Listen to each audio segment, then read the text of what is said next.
This video is sponsored by Mode Shopping app. தன்னம்பிக்கை பொன்மொழிகள், தன்னம்பிக்கை கதைகள் தொடர்ந்து அப்லோட் பண்ணிட்டு இருக்கோம்.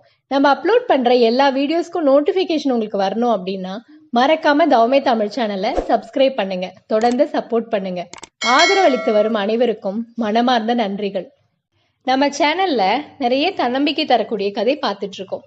அந்த வரிசையில இன்னைக்கு பார்க்க போறதும் தன்னம்பிக்கை தரக்கூடிய ஒரு கதை தான். ஒரு காட்டுல இருக்கக்கூடிய மரப்பொந்துல கழுகு ஒண்ணு வாழ்ந்து வருது. அந்த கழுகுக்கு கடவுள் நம்பிக்கை ரொம்ப அதிகம். அது கடவுளை வேண்டி தினமும் தியானம் இருக்கு. அப்படி ஒரு நாள் தியானம் இருக்கும்போது அதுக்கு ஒரு சந்தேகம் வருது. நம்ம தினமும் கடவுளை வேண்டி தியானம் இருக்கோமே, இந்த விஷயம் கடவுளுக்கு தெரிஞ்சிருக்குமா அப்படின்னு யோசிக்குது.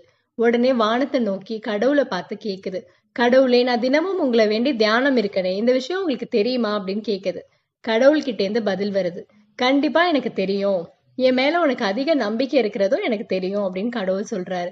அதுக்கு ஒரே மகிழ்ச்சி. கடவுள்கிட்ட இருந்து பதில் வந்ததும் மீண்டும் கடவுளை பார்த்து கேக்குது. எனக்கு இன்னைக்கான உணவு கிடைக்குமா அப்படின்னு கேக்குது.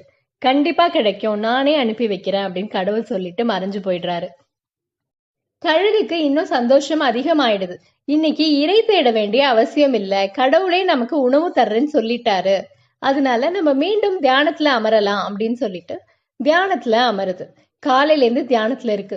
இரவு நேரம் ஆகியும் உணவு வந்த பாடில்ல. அதுக்கு ஒரே கோபமா இருக்கு.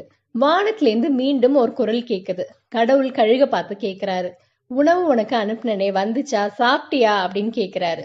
கழுகுக்கு ஒரே கோவம். கடவுளை பார்த்து சொல்லுது, நீங்க என்னை ஏமாத்திட்டீங்க, பொய் சொல்லிட்டீங்க, எனக்கு எந்த உணவும் கிடைக்கல, நான் பட்னியாதான் இருக்கேன் அப்படின்னு சொல்லுது. அதுக்கு கடவுள் ரொம்ப அமைதியா ஒரு பதில் சொல்றாரு. நீ எப்ப எனக்கு இன்னைக்கு உணவு வேணும்னு கேட்டியோ அப்பயே நான் உனக்கு உணவை அனுப்பிட்டேன், கொஞ்சம் பின்னாடி திரும்பி பாரு அப்படின்னு சொல்றாரு.